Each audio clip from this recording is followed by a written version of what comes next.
I was kidnapped by my ex and held captive in a remote cabin in the woods. It's taken me a while to feel like I could talk about this. I've been through therapy, changed cities, tried to move on. But no matter what I do, those 2 days still replay in my head over and over again. This all happened about 2 years ago, and honestly, I'm not sure if I'll ever be able to feel safe again. So about 2 years ago, I was living in a small town near Seattle. I had just gotten out of a toxic relationship with my ex, Sam. Things had been rough between us for months before we finally broke up. He was controlling, manipulative, and would do everything in his power to make me feel guilty for wanting to leave. The emotional blackmail was constant, and he had this way of twisting everything I said to make it sound like I was the bad guy. I don't know how I stayed with him as long as I did, but when I finally left, I felt a weight lift off me. For the first few weeks after the breakup, things were quiet. Sam didn't reach out, didn't try to show up at my place, nothing. I was relieved, and thought that maybe, just maybe, he had accepted it and was going to move on with his life too. I didn't hear from him for about a month, and then out of nowhere, he started calling and texting me. The messages started off calm enough, saying he missed me and wanted to talk. When I didn't respond, they got more intense. He would call me at all hours of the night, send long paragraphs about how much he loved me, how I was ruining his life by leaving him, how he couldn't live without me. I blocked his number, but he just used different ones. Then he started showing up at places he knew I'd be, like the grocery store or the coffee shop I liked. I'd see him across the street, just staring at me, but he wouldn't come over. It was enough to freak me out, though. I started feeling like I couldn't go anywhere without looking over my shoulder. I told some friends about it, and they advised me to get a restraining order, but at that point I didn't think it was serious enough to involve the police. I thought he would eventually give up and move on. I was wrong. One night I was leaving work late. I worked at a small marketing firm, and it was one of those nights where a deadline had kept me at the office later than usual. It was already dark when I stepped outside, but the walk to my car wasn't far. I parked in a small lot, just a block away from my office in downtown Seattle. I remember how quiet the streets were. It wasn't unusual for the area, especially on a weeknight, but something about the silence that night felt different. The only sound was my footsteps echoing on the pavement. I unlocked my car, got in, and started the engine. I barely noticed the figure in my rearview mirror until it was too late. Before I could react, the back door flew open, and someone jumped into the back seat. I felt cold metal against my neck, and my heart stopped. It was Sam. He was breathing heavily, muttering something I couldn't make out. My mind was racing, trying to figure out what to do, but the shock had frozen me in place. I felt the knife press harder against my skin as he told me to drive. I didn't say anything.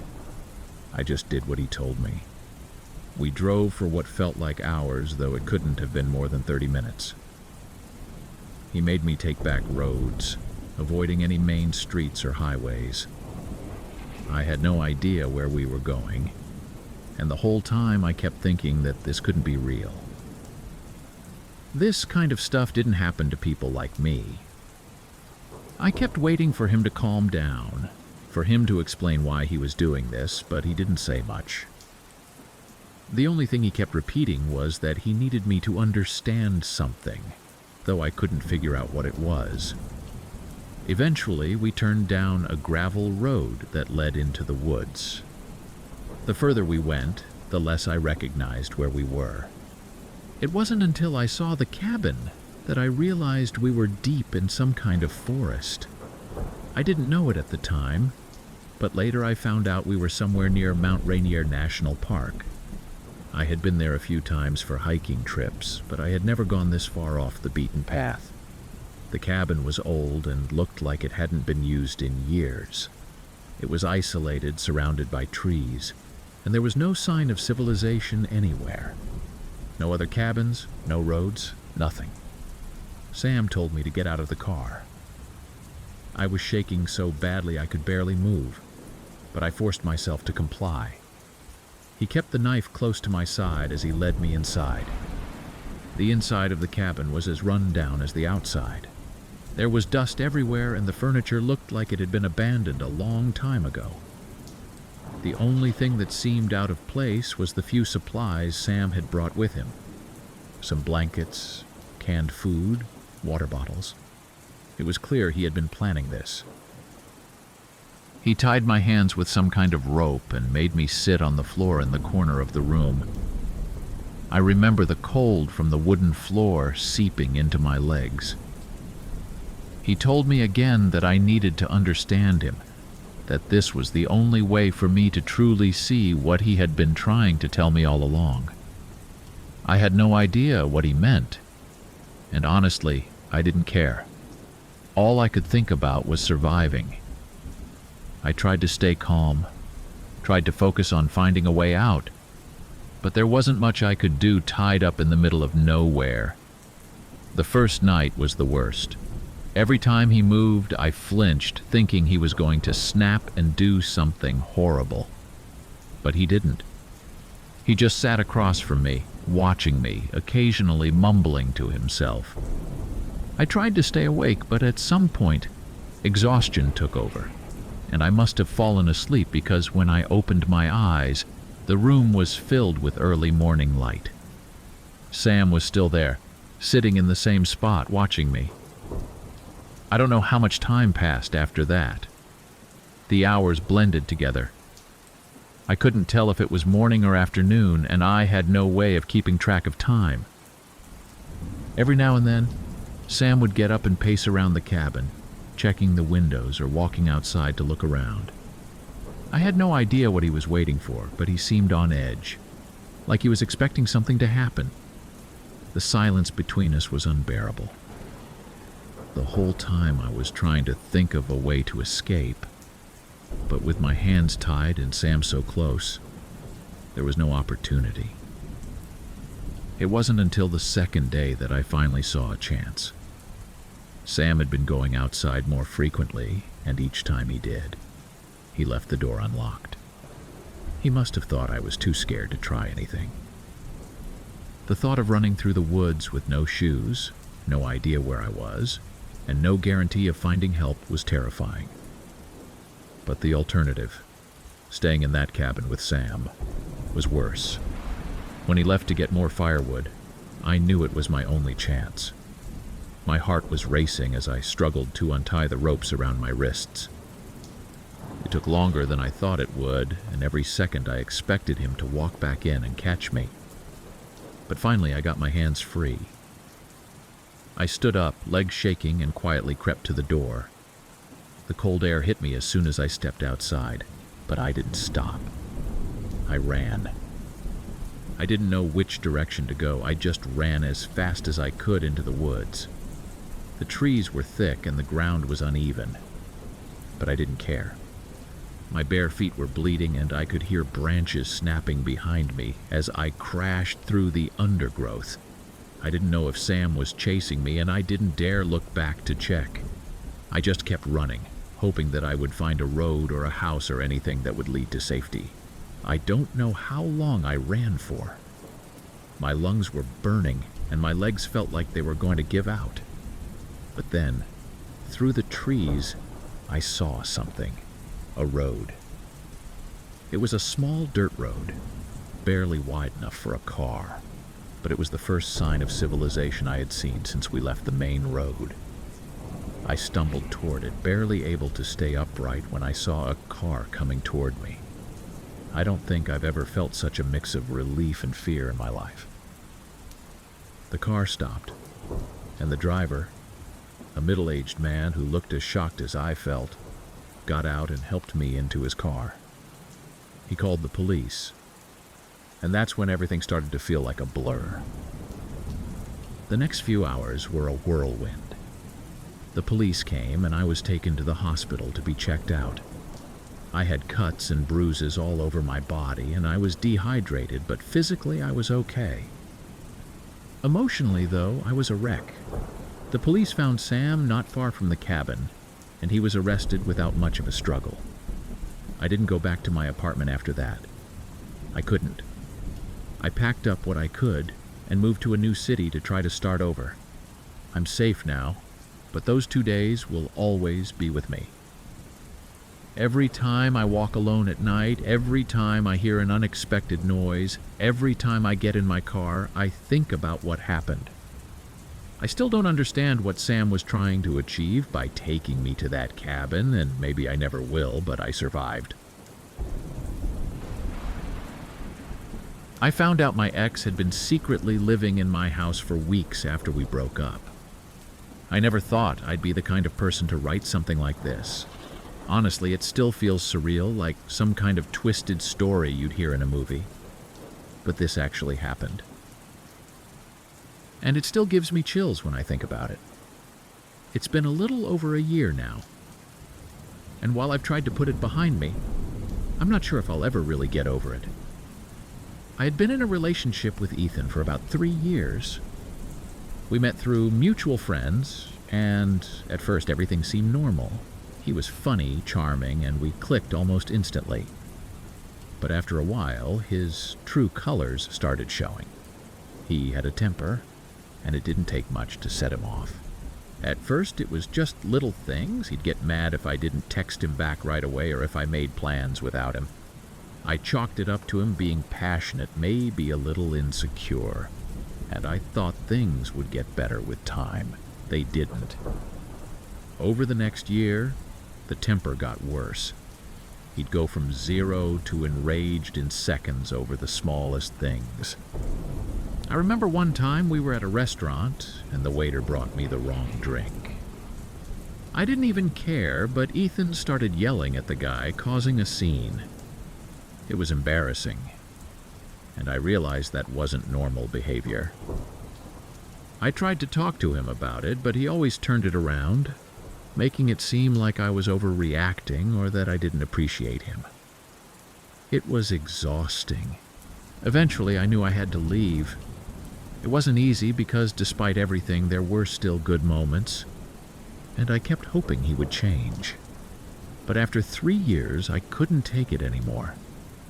I ended things with him, and as expected, he didn't take it well. There were a lot of angry texts, phone calls, and him showing up at my apartment unannounced. I blocked his number and thought that would be the end of it. For a while, things were quiet. A few months went by without any major incidents. I started to feel like I could finally move on with my life. I was living alone in a small apartment in the Capitol Hill neighborhood of Seattle, and even though I was a little on edge after the breakup, I started feeling comfortable again. But then, weird things started happening. It started with small stuff, things that were easy to explain away. I'd come home from work and notice that something wasn't where I left it. I'm not the most organized person, so I figured I had just forgotten moving things around. A book I had been reading would be on a different shelf, or I'd find my keys in a different place than usual. At first I didn't think much of it. Life was busy and I was distracted. But as the days went on, more things started going missing. Small, random items like a spoon from the kitchen or a sock from the laundry. Then one night I heard noises coming from the kitchen while I was in bed. It was around 2 a.m., and I was half asleep when I heard what sounded like someone moving things around. My heart started pounding, and I immediately thought someone had broken in. I grabbed my phone and tiptoed to the door, ready to call the police. But when I reached the kitchen, no one was there. The window was closed, the front door was locked, and nothing seemed out of place.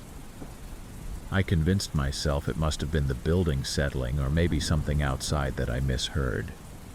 But after that, I started feeling uneasy in my own apartment. Every little creak or noise made my skin crawl. I started double-checking the locks on my doors and windows every night, even setting up a cheap security camera near my front door. The camera wasn't anything fancy, just something I could monitor from my phone. I hoped it would give me some peace of mind. One morning, I woke up to find a few more things out of place. Nothing major, just little things like the salt shaker being on the counter instead of in the cabinet where I always kept it. I told myself I was just being paranoid, but something felt off. That afternoon, I checked the footage from the camera on my phone. At first, nothing seemed out of the ordinary. I saw myself leaving for work, coming home, and locking the door behind me. But then, late at night, there was a small movement in the corner of the screen. I rewound the footage and saw it more clearly. A shadowy figure moving near the edge of the frame. It looked like someone was in my apartment after I had gone to bed. My stomach dropped. I immediately called the police and told them what I had seen. They came over and did a sweep of the apartment, but they didn't find anything. No sign of forced entry, nothing stolen, no sign of anyone hiding in the apartment. They told me it was probably a glitch in the camera or a trick of the light, but I knew what I saw. I was freaked out, but I didn't know what to do. I considered moving, but with rent prices in Seattle being what they were, it wasn't that simple. The next few days were quiet, and I started to wonder if maybe I was losing my mind. I was jumpy all the time, barely sleeping, and constantly checking the camera footage. One night, I went to bed early, exhausted from work and stress. I woke up around 3 a.m. to the sound of something crashing in the living room. This time, it was unmistakable. Something had fallen or been knocked over. My heart was racing as I crept out of bed and slowly made my way toward the living room. I didn't turn on the lights, hoping to catch whoever was in there off guard. But when I got to the living room, it was empty. I turned on the lights, and there in the middle of the floor was a picture frame that had been on the shelf. It wasn't like it had just fallen off. It looked like it had been thrown. I grabbed my phone and called the police again. When they arrived, they found the same thing. No signs of forced entry, no one in the apartment, nothing missing. I was starting to feel like I was going crazy. They suggested I stay with a friend for a few days, just in case, and I took their advice. I stayed with my friend Megan for a few nights, and during that time I had a locksmith come out and change all the locks on my apartment just to be safe. I also installed a new security system with motion sensors and cameras in every room. By the time I went back to my apartment, I was still on edge. But I felt like I had taken every possible precaution. The first night back was quiet. I didn't hear any strange noises, and nothing seemed out of place. I thought maybe things were finally starting to get back to normal. But the second night, everything changed. I had just gotten home from work and was in the kitchen making dinner when I heard a strange noise coming from the ceiling, like something was moving above me. I lived on the top floor of my building, so there shouldn't have been anyone above me. My first thought was that it might be an animal or something, but the noise didn't sound like an animal. It sounded like footsteps, slow and deliberate. My blood ran cold. I stood frozen in the kitchen, listening as the footsteps continued. They moved from one side of the ceiling to the other, stopping directly above me. I grabbed a knife from the counter and backed up toward the front door, my heart pounding in my chest. I was about to call the police again when I heard a loud thud coming from the attic hatch in the hallway. I didn't even think about checking the attic. I ran out of the apartment as fast as I could and called the police from my car. When they arrived, they searched the entire building, including the attic. What they found still makes me sick to my stomach. There was a makeshift living area in the attic, an old sleeping bag, some empty food containers, and clothes that weren't mine. Whoever had been up there had been living in the attic for weeks, maybe even longer. They had been coming down into my apartment while I was at work or asleep, moving things around, eating my food, and God knows what else. The police told me that it looked like someone had been accessing the attic through a small door in the hallway closet. The closet had a false wall that led into the attic, and it was so well hidden that I had never noticed it before. That's when it hit me. Ethan. It had to be him. I told the police about my ex and his temper, and they started looking into it. I gave them everything I had, texts, emails, anything that might help. But by the time they searched his place, he was gone. They never found him. To this day, I don't know where he went or what happened to him, but the thought that he had been living in my house, watching me, waiting for the right moment to... I don't even want to think about it. I moved out of that apartment as soon as I could, and I've been in therapy ever since. I don't feel safe in my own home anymore, no matter where I live. The worst part is knowing that he could still be out there, watching, waiting. I haven't heard from him since, but the damage was done.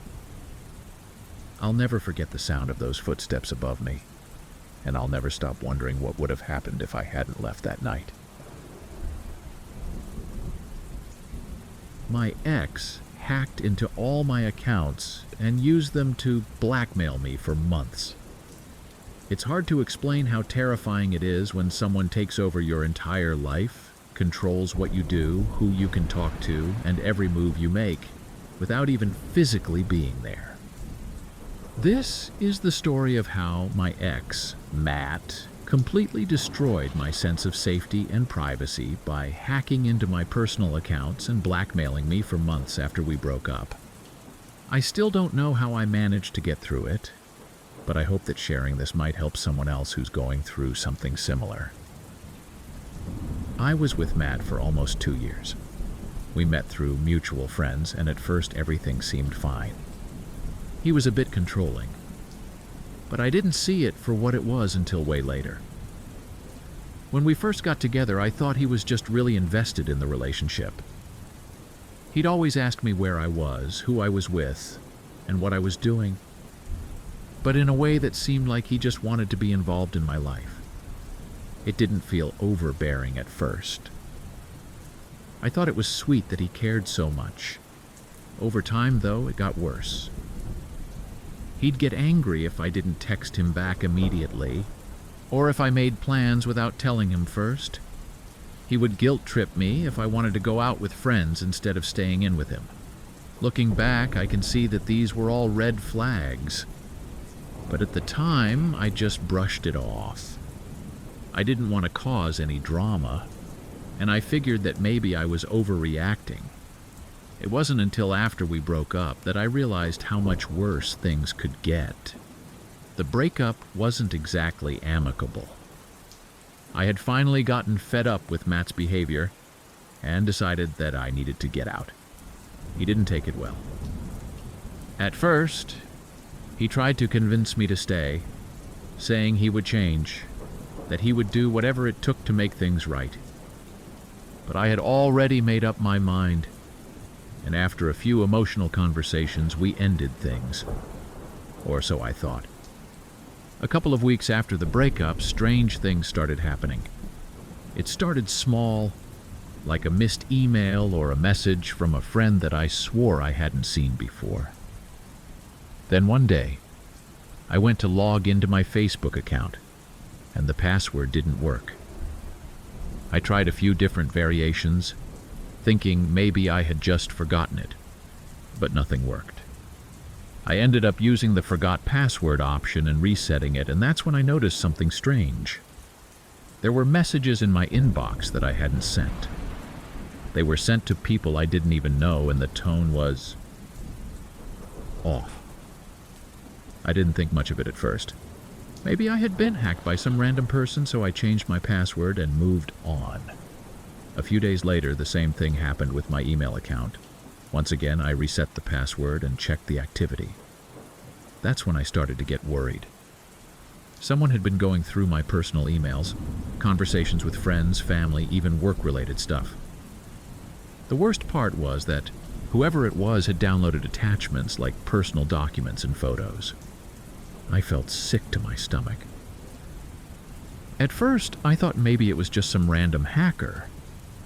But the more I thought about it, the more I realized that it had to be Matt.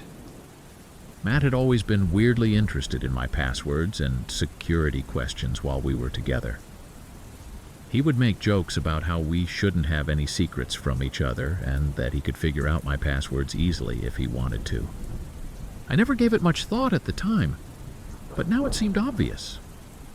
He must have been collecting my personal information while we were together, waiting for the right moment to use it. I confronted him about it, but of course he denied everything. He acted offended that I would even accuse him of something like that. But deep down, I knew it was him. I didn't have proof at that point, but I knew. That's when things really started spiraling out of control. One day I got a message from an unknown number. It was Matt. He didn't even try to hide it anymore. The message was short, but it hit me like a punch to the gut. He told me that he had access to all of my accounts, email, social media, even my work accounts. He had hacked into everything and had collected all sorts of personal information about me. He knew things about my life that I hadn't even shared with my closest friends. And then he said that if I didn't start talking to him again, he would release everything. He had private photos, conversations, and even sensitive work documents. He threatened to send everything to my family, my friends, and even my employer. I was terrified. I didn't know what to do. I thought about going to the police, but I didn't have any hard evidence, just a feeling that Matt was behind it. Plus, I didn't want my personal information to get out there. If he really had all the stuff he claimed, going to the police might push him to follow through with his threats. I was trapped. For weeks, I lived in constant fear. Every day, I would get messages from Matt. Sometimes they were angry, accusing me of ruining his life by breaking up with him. Other times, he would act like nothing was wrong and try to have a normal conversation with me, like we were still together. But the underlying threat was always there.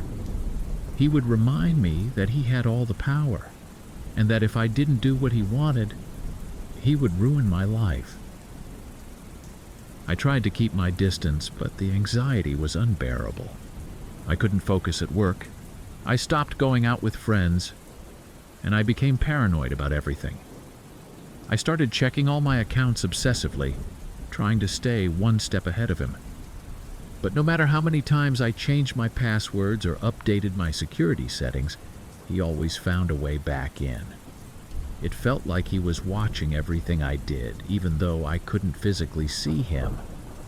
The worst part was that I had no idea what his end game was. It wasn't like he was asking for money or anything like that.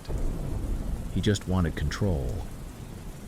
He wanted me to be scared, and he wanted to remind me that no matter what I did, he was always there, lurking in the background. It was like psychological warfare, and I was losing. One day I got a message that sent me into full-blown panic mode.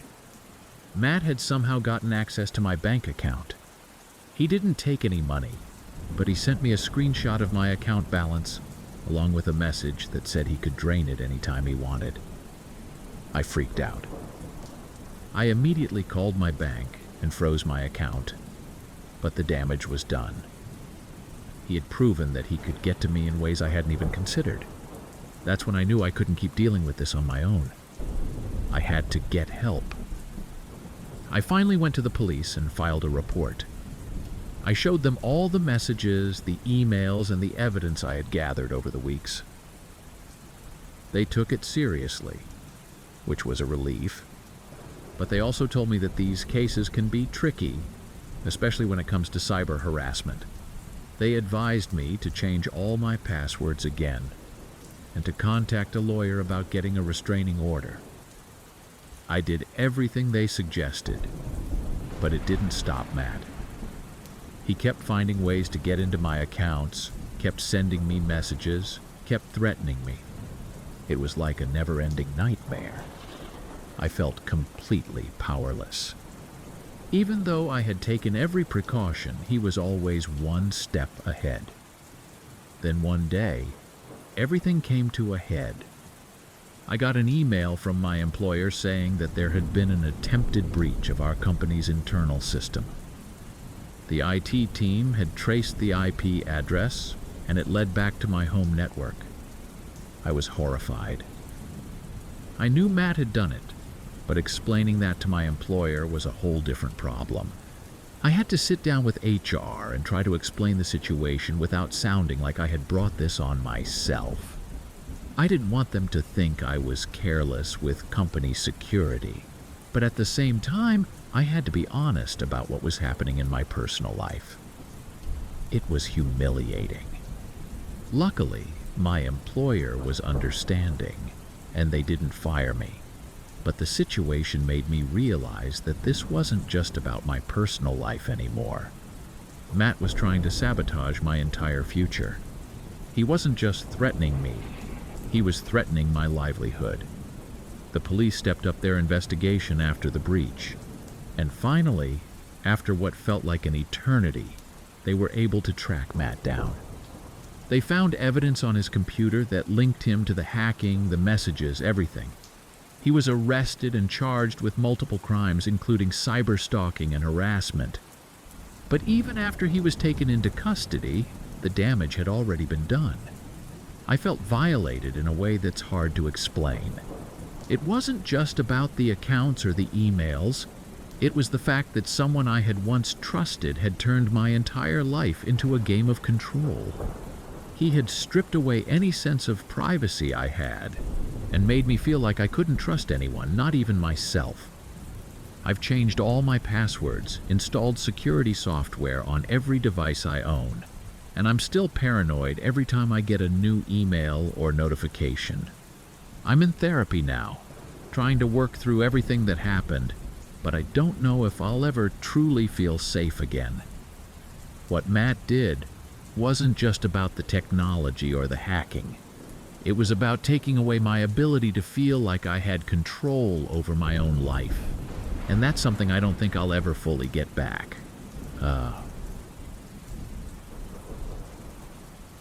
My ex leaked intimate photos and videos of me after I refused to get back together. I had been dating Jason for about a year and a half. We met at a friend's birthday party in downtown Chicago, and things clicked pretty quickly. He was charming, funny, and we had a lot in common. It didn't take long for us to become inseparable. In the beginning, things were great. We traveled together, spent most of our weekends hanging out with friends, and I thought I had found someone I could see a real future with. But like a lot of relationships, it didn't stay that way. Over time, I started noticing things about Jason that made me uncomfortable. He was controlling, especially when it came to who I spent time with. He would get angry if I went out with friends without him, or if I didn't text him back right away. It was subtle at first, just comments here and there about how I should spend more time with him instead of my friends, or how he didn't like certain people I hung out with. But over time, it became more aggressive. He'd accuse me of not caring about him, or worse, cheating on him if I wasn't with him every weekend. Looking back, I should have seen the red flags earlier, but I convinced myself that he was just insecure, and that things would get better. They didn't. His possessiveness turned into anger, and he started becoming manipulative. He would tell me that no one else would ever love me the way he did, that I wasn't worth the attention of anyone else, and that he was the only one who truly understood me. It took me a long time to see that this was emotional abuse, and when I finally did, I knew I had to get out. Breaking up with Jason wasn't easy. He didn't take it well at all. At first, he tried to sweet-talk me, saying he'd change, that we could make it work if I gave him another chance. But I was done. I had finally realized that this wasn't a healthy relationship, and no amount of promises would fix that. When he saw that I wasn't going to change my mind, things took a darker turn. He started sending me angry texts, accusing me of ruining his life. He showed up at my apartment a few times, begging me to take him back, but I refused to even open the door. I blocked him on everything: social media, phone, everything I could think of. I just wanted to move on, and for a few weeks it seemed like maybe he had given up. That's when the real nightmare began. I'll never forget the first time I found out. I was at work, just a normal Tuesday morning, when my phone started blowing up with notifications. I glanced at it, thinking maybe it was just a group chat being overly active. But what I saw made my stomach drop. There were dozens of messages from people, some I knew, some I didn't, telling me that intimate photos and videos of me had been posted online. I felt like I had been punched in the gut. I immediately checked the links they were sending me, and there they were. Photos and videos that I had taken with Jason while we were together. These were private moments, things I had trusted him with, and now they were out there for anyone to see. My hands were shaking as I scrolled through the comments. People I didn't even know were talking about my body, making disgusting remarks. It felt like my entire world had collapsed in an instant. I was in shock. I didn't know what to do. I called my best friend, sobbing, and she came to my office to pick me up. I couldn't even think straight. I had to leave work, and I remember sitting in my apartment in a daze, trying to figure out how this could have happened. The only person who had access to those photos and videos was Jason, and that's when it hit me. He had done this. He had leaked them because I wouldn't take him back. I didn't know what my next step should be. I felt violated in a way that's hard to put into words. It wasn't just the fact that people were seeing me in such a vulnerable state. It was the fact that someone I had trusted had betrayed me in the worst way possible. I felt exposed, powerless, and ashamed, even though I knew I had done nothing wrong. The messages and calls didn't stop. Friends were reaching out, trying to see if I was okay, but so were strangers. People I had never met were sending me disgusting comments and threats. It was like a flood of hate that I couldn't stop, no matter how many people I blocked or ignored. And worse, some of the images were sent directly to my family. I'll never forget the moment I had to call my parents and explain what had happened. The humiliation of that conversation is something I still haven't fully gotten over. The next few weeks were a blur of panic and stress. I contacted a lawyer and the police to try to get the photos and videos taken down, but it felt like I was fighting an uphill battle. Once something is on the internet, it's almost impossible to fully erase it. Even though some of the sites removed the content after I filed complaints, new links would pop up on other platforms. It was like playing whack-a-mole, and I was losing. I tried to go about my life as normally as I could, but everything had changed. I felt like everyone around me knew, even if they didn't. Every time I walked down the street or went to the grocery store, I felt like people were staring at me, judging me. I became paranoid that someone would recognize me from the photos. I stopped going out as much, stopped seeing friends, and became a shell of the person I used to be. The anxiety was overwhelming, and I couldn't focus on anything but the constant fear of being humiliated again. Work was especially hard. I had a pretty good job in marketing, and I was terrified that someone in my office would find out about the photos. I lived in constant fear that a coworker would see them, or worse, that my boss would find out. I felt like I was walking on eggshells every day, just waiting for the bomb to drop. There were times when I considered quitting my job and moving to another city just to escape the embarrassment, but I knew that running wouldn't solve anything. I thought about confronting Jason, but I couldn't bring myself to do it. I didn't want to give him the satisfaction of knowing how much he had hurt me. Plus, I was scared that if I reached out to him, he would escalate things even further. If he was capable of doing this, who knows what else he might do. I didn't trust him at all, and I wasn't about to take any chances. It wasn't just the emotional toll that was devastating. The legal battle was exhausting and expensive. I had to hire a lawyer to try to get the content taken down from as many sites as possible, and while we had some success, it was a long, drawn-out process. Every time I thought we had made progress, a new site would pop up with the same photos. It felt like I was being haunted by my own past, and no matter what I did, I couldn't escape it. One of the worst moments came a few months after everything had started. I was at a family gathering, a birthday party for one of my cousins, and I thought I had finally gotten a break from the nightmare. I was sitting at a table with some relatives when my phone buzzed. It was a message from an unknown number. I opened it, and there, staring back at me, was one of the leaked photos. I felt sick. It was a reminder that no matter how much I tried to move on, this would always be a part of my life now. I didn't realize how much damage Jason had done to my mental health until months had passed. I started isolating myself from friends and family. I stopped trusting people. I couldn't bear the thought of starting a new relationship, not after what had happened. The idea of getting close to someone again, of letting them into my life, seemed impossible. I couldn't shake the feeling that I would always be judged or looked at differently because of what Jason had done. I never thought something like this would happen to me. I used to think that things like this were something that only happened to celebrities or people in the news. But the truth is, it can happen to anyone, and when it does, it's like your entire life is turned upside down. What Jason did wasn't just about humiliating me. It was about control. He wanted to punish me for leaving him, and this was his way of doing it. Even now, I'm still dealing with the aftermath.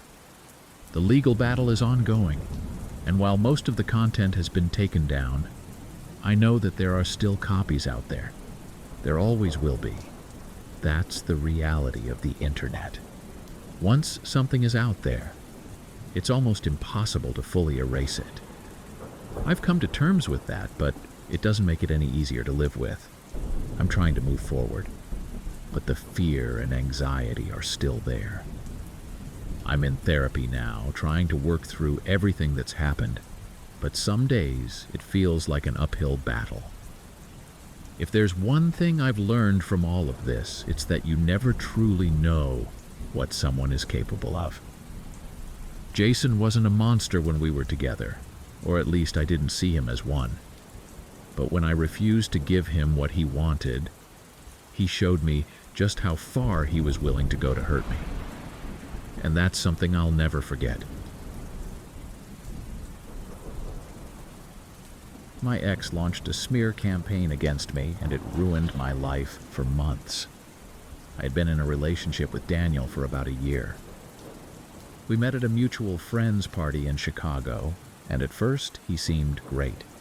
He was charming, smart, and had this confidence that drew me in. We quickly became a couple, and for a while things were good.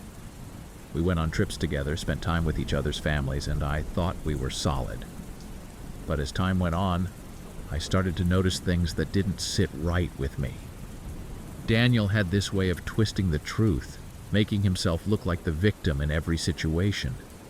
If we had an argument, he'd always find a way to turn it around on me, like I was the one in the wrong for even bringing it up. He'd say things like, "I just care too much," or "no one else would put up with this from you."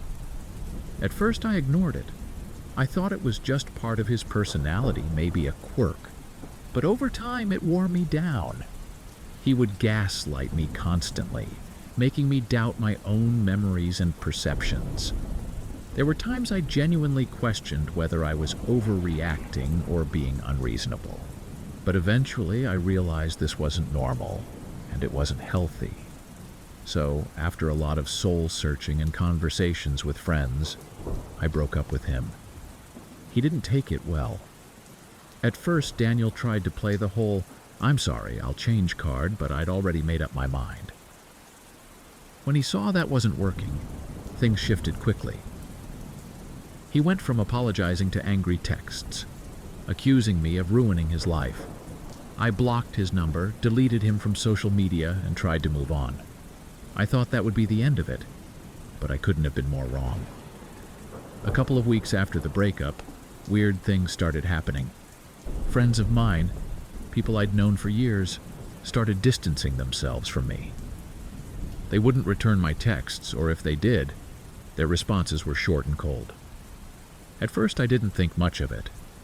Maybe they were just busy. But then I noticed something even more unsettling. I started getting these strange messages from people I barely knew. Some of them mutual friends with Daniel, others complete strangers. The messages accused me of being manipulative, abusive, even violent. People were saying I had cheated on Daniel, that I had emotionally abused him during our relationship, and worse. I was completely blindsided. I had no idea where these accusations were coming from, and I didn't know how to respond. It felt like my world was caving in around me, and I couldn't figure out why. I reached out to a few of my close friends to try and understand what was going on, and that's when I learned the truth. Daniel had been posting about me on social media, publicly. He was making it seem like I had been the villain in our relationship, spinning this elaborate story about how I had mistreated him. Worse, he had evidence.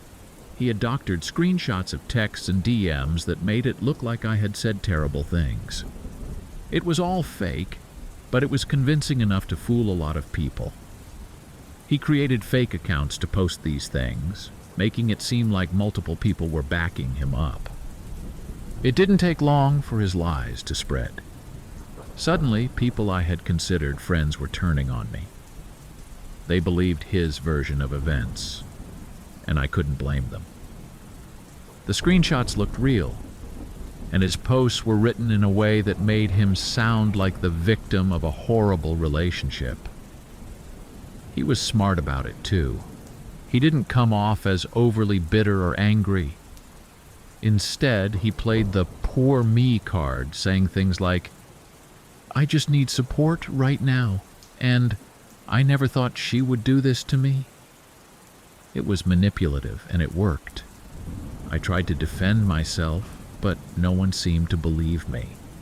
When I told people the screenshots were fake, they acted like I was just trying to cover my tracks. It didn't help that Daniel was always one step ahead. Every time I tried to respond or explain my side of the story, he would post something new, further discrediting me. It was like he had planned this whole thing out, knowing exactly how to make me look like the bad guy. The worst part was that I didn't know how far it would go.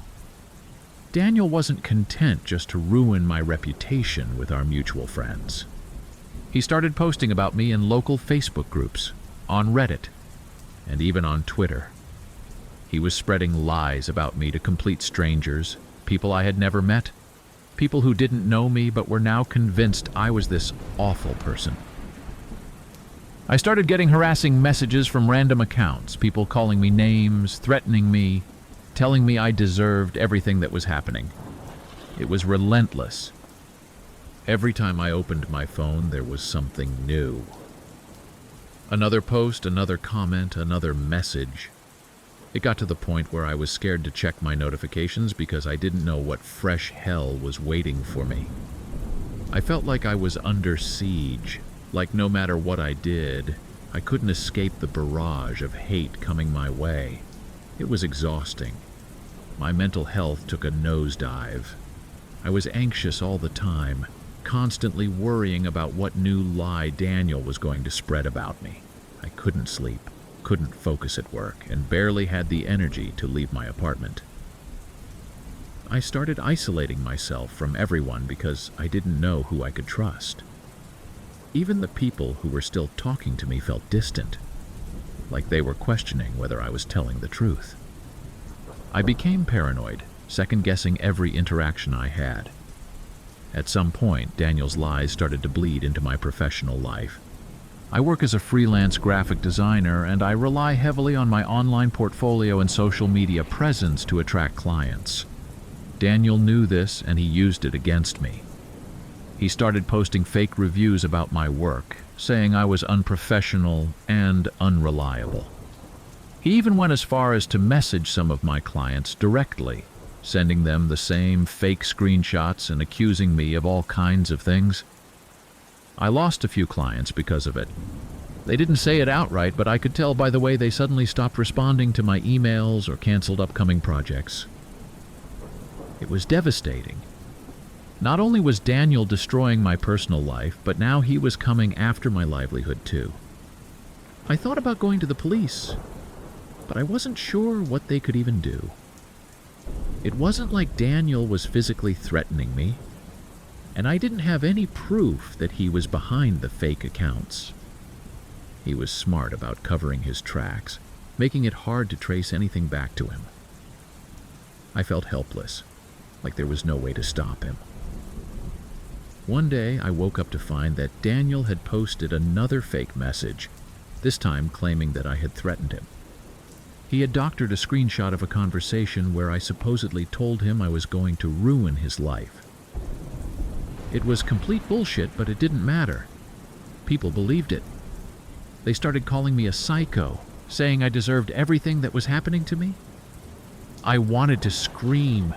I wanted to show them the truth, but I didn't know how.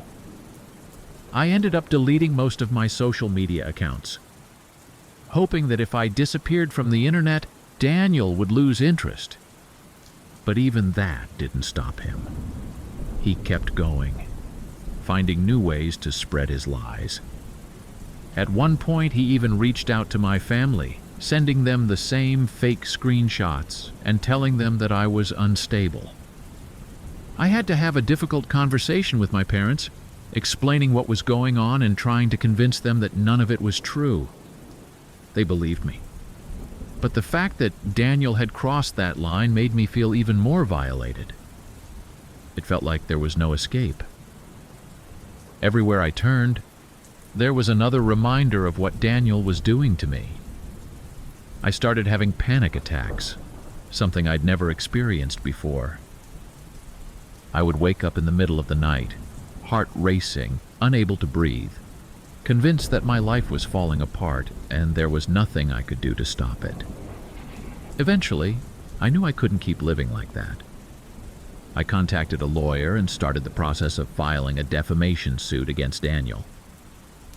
It wasn't an easy decision, but I didn't see any other way to protect myself. I had to fight back, even though I knew it would be a long and expensive process. But while the legal battle was ongoing, the damage had already been done. Daniel's lies were out there, and there was no way to completely erase them. People who didn't even know me believed the worst about me, and I didn't know how to fix that. I don't think I ever will. Looking back, I wish I had seen the signs sooner. I wish I had realized what Daniel was capable of before it was too late. But the truth is, you never really know what someone is capable of until they've already crossed that line. My ex ruined my financial life by taking out loans in my name without me knowing. I met Alex in college. We both went to Northwestern University in Chicago, and he was one of those guys who always seemed to have his life together. He was charming, confident, and had this way of making you feel like you were the most important person in the room when he talked to you. We started dating during our junior year, and everything seemed perfect at first. He was supportive, funny, and always knew how to make me feel better when I was stressed about classes or internships. We stayed together after graduation, and it wasn't long before we moved in together. By that time, I had landed a decent job in marketing, and Alex was working at a tech startup. Our apartment was in a nice part of Chicago, Logan Square, and life seemed to be going pretty well. We talked about the future a lot, and while we had our ups and downs, I genuinely believed we were building something solid together. Looking back now, I can see that there were signs, little red flags that I ignored because I didn't want to believe they meant anything. Alex had always been a bit secretive about his finances. He'd brush off conversations about money, saying things like, "It's all under control," or "I've got it handled." Whenever I asked about how we were going to split bills or save for the future, he'd give vague answers and tell me not to worry about it. I trusted him, so I let it go. For the first few years, things were fine. We both worked hard, went out with friends on weekends, and lived what I thought was a pretty normal life. But then, around the time we hit our 3rd year of living together, things started to change. Alex became more withdrawn, and there were moments where I noticed he was more stressed than usual. He wasn't coming home at the same time anymore, and he'd spend hours on his laptop without saying much. I chalked it up to work stress. He was always talking about how his startup was going through a rough patch, and I assumed that's where his head was. It wasn't until we broke up that I found out the real reason behind his stress. The breakup itself wasn't anything dramatic. We had grown apart over time, and while it was hard, I thought we both handled it fairly maturely. We agreed that I'd stay in the apartment for a while since I was on the lease, and Alex moved out. There wasn't any huge argument, no massive fallout, just two people realizing they weren't right for each other anymore. A few weeks after the breakup, I started noticing something strange. I received a letter from a credit card company that I didn't recognize, saying I was behind on payments for a card I had never applied for. My first thought was that it was a mistake or some kind of scam, so I called the company to sort it out. They told me the card had been opened in my name over a year ago and that I owed several $1,000s in charges. I was shocked. I hadn't opened any new credit cards in years, and I definitely hadn't made any of those purchases. I immediately checked my credit report and found that not only was there this credit card I didn't know about, but there were also multiple loans and lines of credit taken out in my name. My stomach dropped. How had I not noticed this before? I had been so careful with my finances, always making sure to pay off my debts and save where I could. But now, according to my credit report, I was tens of thousands of dollars in debt, and my credit score had plummeted. I went into full panic mode. I started calling every company listed on my credit report, trying to figure out what the hell was going on. That's when I realized the truth. Alex had been opening accounts in my name for months, maybe even years, without me knowing. He had taken out loans, maxed out credit cards, and racked up an enormous amount of debt all under my name. And I hadn't noticed a thing. At first, I couldn't believe it. How could someone I had lived with, someone I had trusted, do something like this? But the more I dug into it, the clearer it became. Alex had used my personal information, things he had access to because we lived together and shared bills, to take out loans and credit cards. He was good at hiding it, making sure I never saw the bills or noticed the missing money. I felt like such an idiot for not seeing it sooner, but he had been so careful, so manipulative. I confronted him about it, but of course he denied everything. He claimed it was some kind of mix-up, that maybe someone had stolen both of our information, but I knew it was a lie. The timing, the accounts, everything pointed back to him. I didn't want to believe it, but I didn't have a choice. The evidence was right in front of me. The next few months were hell. I had to file reports with the police, contact all the lenders, and start the process of disputing the charges. It was overwhelming. Every time I thought I had made progress, another letter or bill would show up, reminding me of how deep this mess went. I spent hours on the phone with credit bureaus trying to clean up the damage Alex had done to my credit score, but it felt like an impossible task. The worst part was the financial strain. I had always been careful with money, making sure to save and plan for the future. But now, thanks to Alex, I was drowning in debt that wasn't even mine. I couldn't afford my rent anymore, and I had to move out of the apartment we had shared. I ended up moving back in with my parents for a while because I couldn't financially handle living on my own with the damage he had caused. It was humiliating. I was in my late 20s, and I had thought I was on the right track, but now I was back to square one. The emotional toll was just as bad, if not worse. I couldn't trust anyone. I started second-guessing every interaction, every relationship I had. If someone I had lived with for years could betray me like this, how could I ever trust anyone again? I felt like a fool for not seeing it sooner, for letting myself be so vulnerable to someone who clearly didn't care about me the way I thought he did. I lost touch with a lot of friends during that time. I didn't want to talk about what was happening, and honestly, I didn't know how to explain it. How do you tell people that your ex ruined your financial life and left you drowning in debt? I was embarrassed, ashamed, and angry. I didn't want to be seen as a victim, but that's exactly what I had become. As the months went on, I started piecing my life back together. It wasn't easy, and there were times when I felt like I was never going to dig myself out of the hole Alex had put me in. I spent hours fighting with creditors, sending in police reports and affidavits to prove that I hadn't taken out those loans. It was exhausting, and there were days when I wanted to give up. But slowly, things started to get better. I was able to get some of the accounts closed and the debts removed from my credit report, but not all of them.